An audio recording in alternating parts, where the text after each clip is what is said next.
As the story continues, Xiao Yan and his companions arrive at a testing site within the mystic three heavens. Their guide, Hu notices that another group of 61 participants in the selection tournament has mysteriously disappeared. Concerned, he sets off to find the local supervisor to inquire about the situation. Fuyi, come out here! Hu, a rather brash character, begins shouting from a considerable distance away from the entrance. Ah, who do we have here? Making such a ruckus at the supervisor's doorstep? Ah, it's you, Hu, you old fool, responds a haggard-looking middle-aged man, emerging from inside. His tone carries a thinly veiled mockery. This middle-aged man knows that Hu and their chief supervisor are martial brothers from the same sect. Out of the way! Hu, ignoring the man's taunts, orders the person blocking his path. Oh, what's this? Why are you the last to return this time? Old fool. Everyone else we escorted has already completed their tests yesterday, except for your batch, the man sneers. The man blocking the entrance is Xinyu, another guide responsible for escorting participants from other areas of the Xianling continent. Previously, during an escort mission, he had a conflict with Hu, leading to a loss of face after being chastised by Hu ever since. Xinyu has been looking for every opportunity to oppose Hu. After all, Hu is a peak-level 5-star Do-D, while Xinyu is only at the mid-level of the 5-star Do-D, placing him at a disadvantage. Easy for you to talk when you don't have to deal with the hardship. Hu, a sharp-eyed individual, realizes that Xinyu is acting so casually because, given the personality of the supervisor, he likely hasn't been informed of the disappearance. With this in mind, Hu calms himself and replies evenly. Out on the fringes of the Xianling continent, in a place that's little more than a backwater, what kind of prodigious talent could possibly emerge? Seems like you've wasted your trip this time, Xinyu adds with a mocking smile that doesn't reach his eyes. No sooner has Xinyu finished speaking than he notices that the 9 people behind Hu suddenly radiate Do-Chi. He shakes his head. With his keen eye, he can see that while these 9 aren't weak, the strongest among them is only at the peak of the 3-star Do-D, which isn't enough to produce even a 3rd-tier talent. Whether prodigious talents emerge or not is none of your concern. If the matter is settled, step aside, Hu says, glancing at the 9 behind him. The supervisor is currently very busy and may not be able to see you. Xinyu frowns. Are you looking for a beating again? Hu, losing patience, lets his terrifying Do-Chi radiate outward. You, Xinyu, recalling their past altercation, shows a trace of discomfort on his face, evidently intimidated by Hu. We'll see about that, Xinyu grumbles, storming off after muttering a few curses under his breath. Haha, I knew it was you, old Hu. Suddenly, the space at the entrance that Xinyu had blocked violently distorts, and everyone sees a robed, middle-aged man appear out of nowhere. Who else would dare cause such a commotion at my door if not you? The middle-aged man appearing puts a friendly hand on Hu's shoulder and smiles warmly, clearly showing a good rapport between the two. Hu's immense Do-Chi also gradually retracts. Tearing through space? A 6-star Do-D expert. Xiao Yan exclaims in surprise. In the Do-D continent, only those with sufficient power or those wielding rare divine weapons can tear through space. Observing the imposing aura of the middle-aged man, devoid of any external artifacts, Xiao Yan is certain that this is a genuine 6-star Do-D expert. You and Xinyu always seem to be at odds, the middle-aged man chuckles. This is our chief supervisor, Wu Jiang. Mo Chun hastily introduces him to everyone. The group greets Wu Jiang with due respect upon hearing his title. Good to see you all made it back. Was the journey smooth? Wu Jiang inquires. As always, though it took longer than expected, Hu replies with a smile. I told you not to go there, but you never listen. Wu Jiang shakes his head with a sigh. But wasn't you there? I thought I'd visit him, since we haven't seen each other in so long. Hu glances at Yu. I hear you even has a daughter now. She must be quite grown up by now. I wonder how she's doing, Wu Jiang says, gazing into the distance. Look, there she is. Hu points slightly toward where Yu is standing. This aura. Wu Jiang furrows his brow as he senses Yu Ru's presence. Junior greets Uncle Wu. I've long heard of my father's two closest comrades, Uncle Hu and Uncle Wu. Yu Ru, sharp as ever, greets Wu Jiang. Ah, so you're Yu Yu's daughter. No wonder your aura feels so familiar. Wu Jiang laughs. How is your father? I heard his strength had regressed after being attacked by a magical beast. Wu Jiang inquires. I visited Qing City, where he resides, and his injuries have healed. He's now at the late stage of the 5-star Do-Di, Hu Du says with a smile. That's good to hear.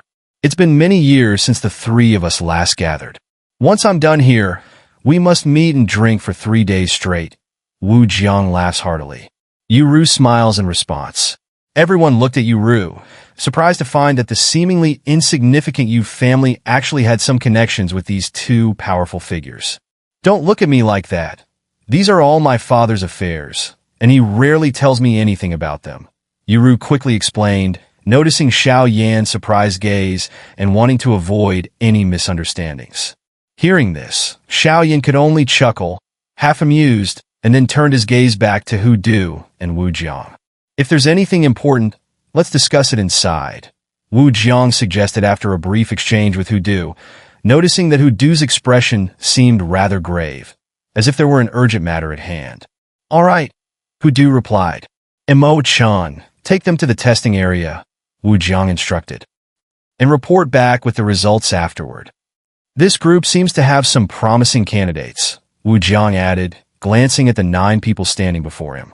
His seemingly casual gaze caused a slight tremor in their bodies, as if they had been thoroughly scrutinized. Understood. Mo-chan replied respectfully. Please follow me, Mo-chan said to the 9. With that, the 9 followed Mo-chan to the testing site. The matter of the missing people was clearly beyond their concern. Once everyone had left, and the room was empty except for Hu Du and Wu Jiang, Hu Du wasted no time. What about the missing people? He asked directly. The disappearance is quite strange, Wu Jiang replied. According to our records, all the people this outpost was responsible for escorting arrived safely, and they were seen disembarking from the ferry. Moreover, we had guards patrolling the entire route from the ferry to the testing plaza. Yet somehow, they just vanished in a thin air. Wu Jiang continued, shaking his head in disbelief. How could this happen? Hu Du asked. Is it possible that someone is secretly playing tricks? I don't think so. I've already detained all the suspects within this outpost, but I haven't been able to get any useful information out of them, Wu Jiang replied. I suspect this might be part of a larger conspiracy. His tone grew heavy, a stark contrast to his earlier lighthearted demeanor. After all, Wu Jiang managed this outpost, a critical checkpoint where new disciples were registered and tested. The sudden disappearance of 61 people, even with Wu Jiang's usually calm and steady nature, was proving to be a considerable challenge. Although he wasn't afraid of the families behind the missing disciples, the fact that they vanished under his watch made it difficult to explain to the sect, let alone to the families themselves. This situation was putting Wu Jiang under significant stress. Hu Du, hearing this, was also deeply concerned. With great power comes great responsibility, and if this matter wasn't resolved quickly, and those higher up got wind of it, things could turn dire for his friend Wu Jiang. Now he understood why Wu Jiang had been trying to keep this matter under wraps. If it got out, it would be bad for everyone involved. The most pressing issue now was how to resolve it. Have you searched the outpost thoroughly? Hu Du asked. From the ferry to the plaza, including the lodgings of those who went missing? We've searched. I personally inspected their lodgings and found nothing unusual, Wu Jiang replied. Hearing this, Hu Du frowned. If even his brother, a 6-star Do-Di, couldn't find anything unusual, then this matter was indeed very suspicious. But now that you mention it, the path from the ferry to the testing plaza hasn't been checked. After all, there are guards patrolling there, and they are known for their competence, so it wasn't a priority, Wu Jiang recalled. Yes, Hu Du's previously worried expression brightened. Let's go, he said.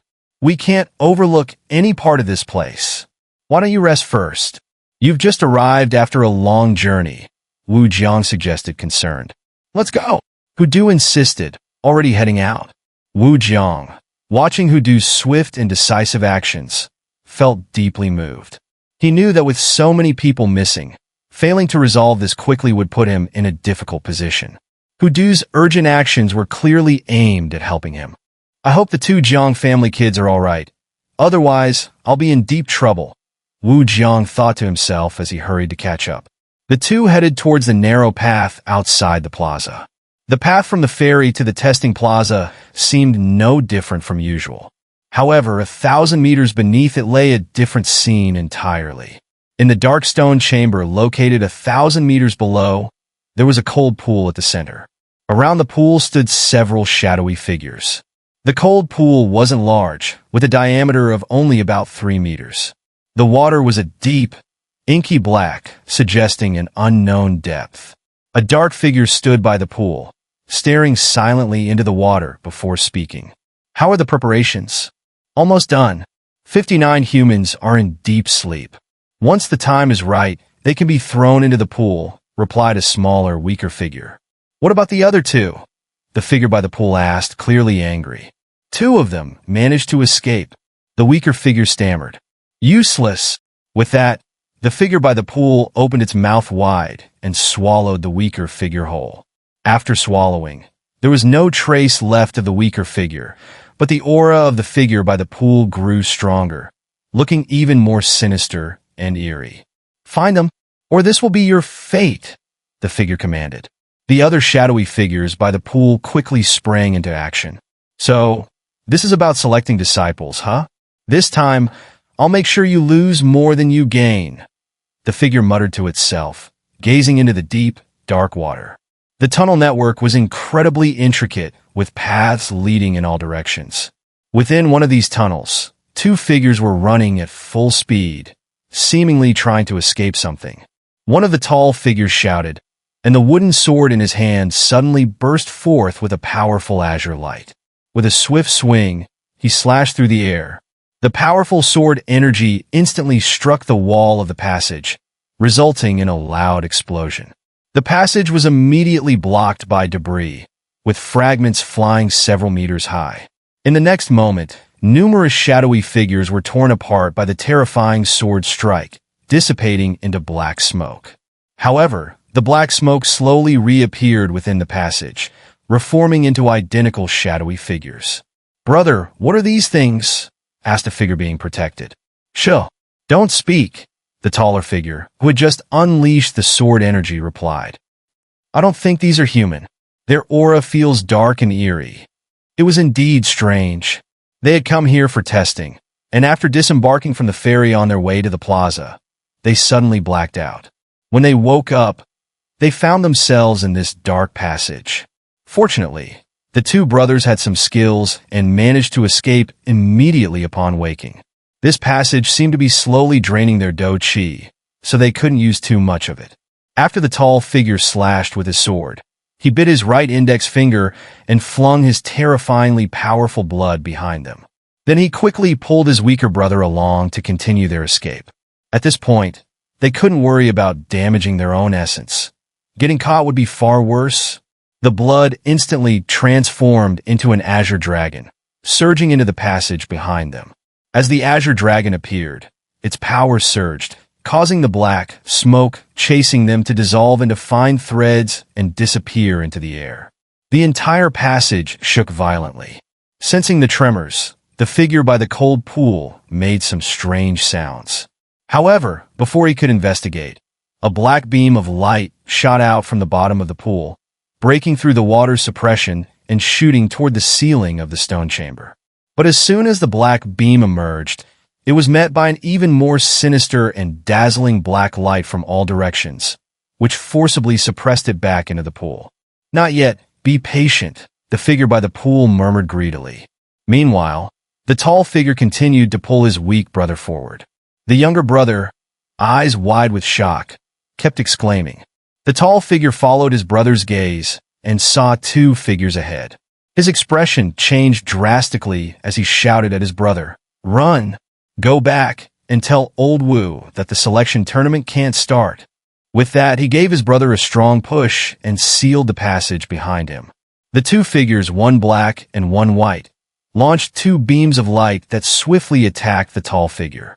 Backed by the cold pool, the figure removed his disguise, revealing himself as a sinister, black mist that formed into a shadowy figure resembling a vengeful ghost. The two brothers fleeing through the passage were Jiang Yu, the older brother, and Jiang Yuan, the younger. They were blood relatives with ties to Wu Jiang. The brothers had come here secretly, without their family's knowledge, only to find themselves caught in a dire situation. Naturally, Wu Jiang was worried about their safety. Jiang Yu, satisfied to see his brother escaping into the distance, turned his head to face the black and white figures approaching like specters. His expression changed. He had never faced such enemies before, and he couldn't recall his family ever offending beings of this caliber. After a brief but fruitless contemplation, Jiang Yu made a quick decision. He knew that, given his current strength and the strangeness of this space, he had no chance against either of these two. Moreover, when they first regained consciousness, they saw many other figures captured here as well. Though they didn't know who these captors were or their intentions, it was clear there was some sort of conspiracy at play. So, after briefly fending off the black and white figures' attacks, Jiang Yu turned and fled in the opposite direction from where his brother had escaped. Damn it! Who are these people? Jiang Yu muttered. Extraterritorial evil clan? But their aura doesn't feel like the extraterritorial evil clans. It's much more sinister and eerie. Chase them. One for each of us. We can't let them escape, or you know what will happen. The black figure ordered the white figure. I know. Stop nagging, the white figure replied, his speed suddenly increasing as he pursued Jiang Yuan, leaving behind a trail of sinister, eerie mist. Let's see where you can run to now. The black figure, seeing this, also sped up in pursuit of Jiang Yu. We're here, Hu Du said to Wu Jiang. Without waiting for a response, Hu Du began meticulously examining the ground. 100 meters, 200 meters, 700 meters. This was the limit of Hu Du's abilities, but he still found nothing unusual, so he had no choice but to stop. Did you guys not check this place? Hu Du asked in frustration. Such things couldn't be taken lightly. A single oversight could bring severe consequences from those above. Yes, we did, Wu Jiang replied.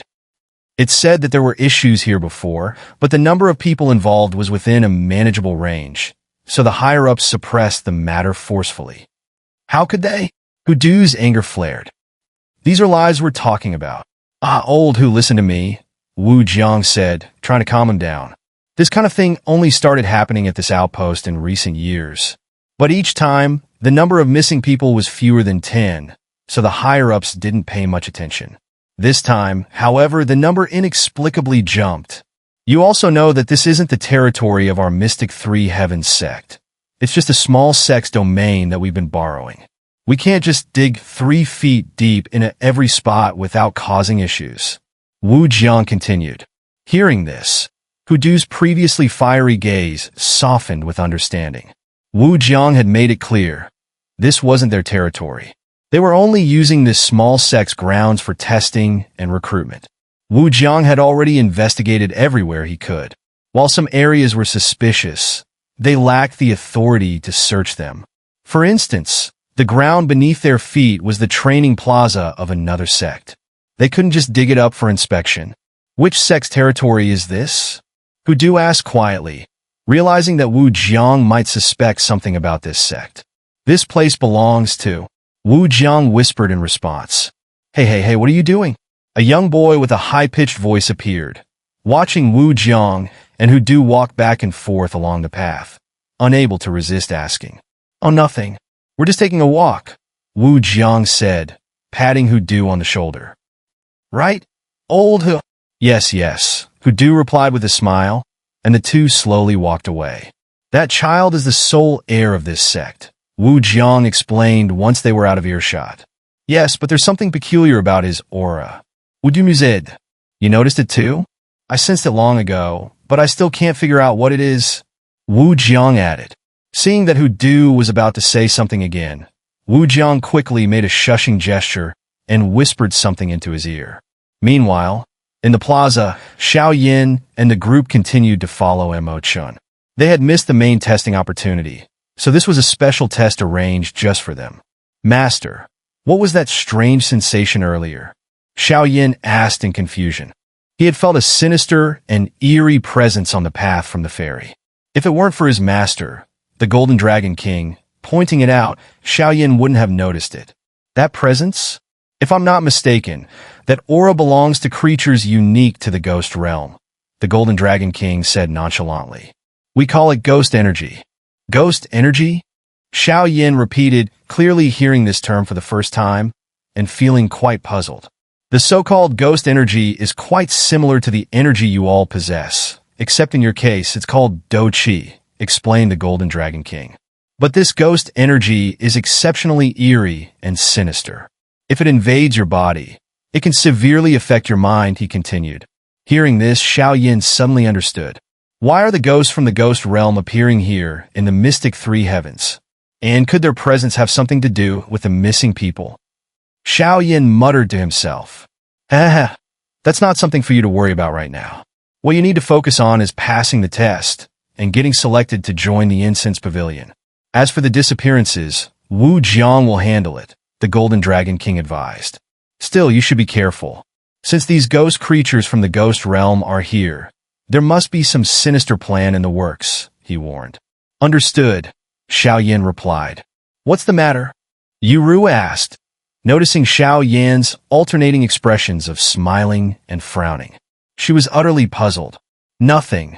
Xiao Yan quickly covered up, worried he might be found out. Nearby, Lu Yin and the little creature, Little Han, perched on her shoulder, were curiously surveying the surroundings, finding this unfamiliar place quite fascinating. The others, however, followed Mo Chun in silence, behaving themselves. As they continued walking, they approached a rather luxurious house. We've arrived. Come in, Mo Chun said, smiling at everyone. One by one, they entered the lavish house. Upon entering, instead of finding the expected treasures of gold and silver, they saw numerous crystal balls and various instruments, clearly meant for testing purposes. The 9 of them entered, and their previously tense nerves began to relax. After all, they had just encountered the chief, a formidable 6-star Do Di, whose mere presence had been overwhelming. Ever since entering the room, Mo Chun had been carefully observing their behavior. As Wu Jiang, the chief, had said, every action they took since disembarking from the boat was part of the assessment. A person's future potential and talent are often linked to their character and actions. Mo Chun first focused on Mu Lu, who seemed impatient and casually glanced around at the crystal balls and instruments before muttering something under his breath. Next was a pale-looking figure, a live dead Ginseng Su, who entered the room without much interest, covering his mouth with a cloth while coughing up some dark blood. With his keen eye, Mo Chun noticed that Mu Lu and Ginseng Su seemed out of sync with the rest of the group. However, Mo Chun didn't intervene. After all, this was their own business. He continued observing the others. Then came a young woman with a small beast perched on her shoulder. The little creature let out a series of chirps, emitting an icy chill that caused the room's temperature to plummet. Little Han, behave! Lu Yin scolded sharply, gently stroking the creature's feathers. Strangely, a blue light emanated from Little Han, and the room's coldness vanished. Lu Yin continued to curiously inspect the room, like a child exploring a new place. Yao Mei, meanwhile, exuded an alluring aura as she stood calmly in the room, her captivating eyes slowly scanning the area. Although this was undoubtedly related to her cultivation technique, even Mo Chun found it hard to control himself and quickly looked away. Wang Zhong and Sun Ming, a martial arts fanatic and a sword enthusiast, respectively, naturally had no interest in exploring the house. As for Yuru, Feng Yi, and Xiao Yan, their eyes never left Mo Chun from the start. Mo Chun sensed that these 3 had clearly received some exceptional education, which made him nod approvingly, as if forming some thoughts. This is where we keep the testing equipment. The test consists of 4 parts. The first is a strength test, the second is a spiritual energy test, the third is a physical fitness test, and the fourth is an overall ranking from 1 to 5 based on the results of the first 3. Mo Chun explained, giving them some time to absorb the information. Upon hearing this, the group finally understood. The so-called test had 3 parts: strength, spiritual energy, and physical endurance, and the 4th part determined their ranking from 1 to 5 based on the previous 3 tests. So, who wants to go first? Chen asked after his brief introduction. Starting is always the hardest. I'll go first, Sun Ming said with a grin, showing no concern for the test. Despite his weaker spiritual energy, he knew he had significant advantages in strength and physical endurance. He was confident that among the 9, no one's physical strength would surpass his own. All right, come, just inject your Do Chi into the crystal ball, Chen instructed, clearly pleased as he took out a dazzling crystal ball. Sun Ming stepped forward, his aura rising to its peak, muscles bulging, veins popping. A wisp of Do Chi separated from Sun Ming's body and moved uncontrollably towards the crystal ball in Chen's hand. A peak 3-star Do Di, is it?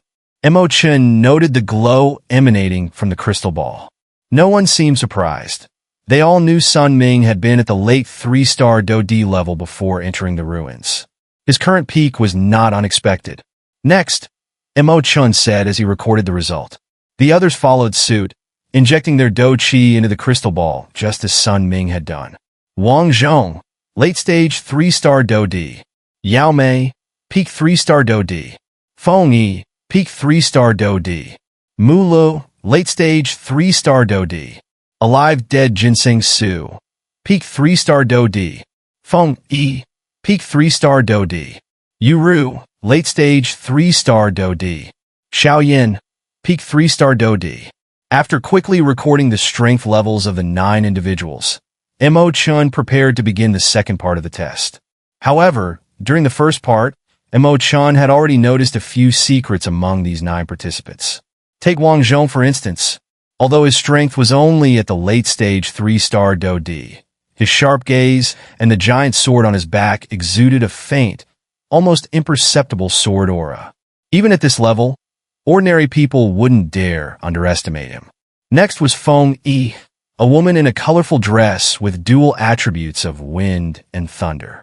It was well known that a normal person usually possesses only one attribute, primarily for convenience during cultivation. Having too many attributes could be overwhelming, making it difficult to master any. Moreover, controlling 2 different attributes was exceedingly challenging, not to mention reaching such a high level in cultivation. Yet, this seemingly quiet woman in the colorful dress turned out to be incredibly formidable. Following her was Yu Ru, a woman whose slight smile carried a mysterious charm. When her aura was released, Chen sensed a familiar feeling, as if he had encountered this aura before.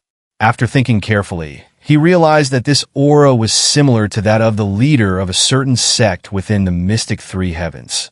It was puzzling why the same aura would appear on this woman. Then came Xiao Yan. The feeling Xiao Yan gave Chen was one of unfathomable depth. Even with his early stage 4-star Do Di strength, Chen couldn't see through Xiao Yan at all. Although Chen's strength lay not in direct combat, but in the art of puppet control, he was still astonished by Xiao Yan's presence. Xiao Yan, for his part, was equally surprised by the significant progress made by those around him.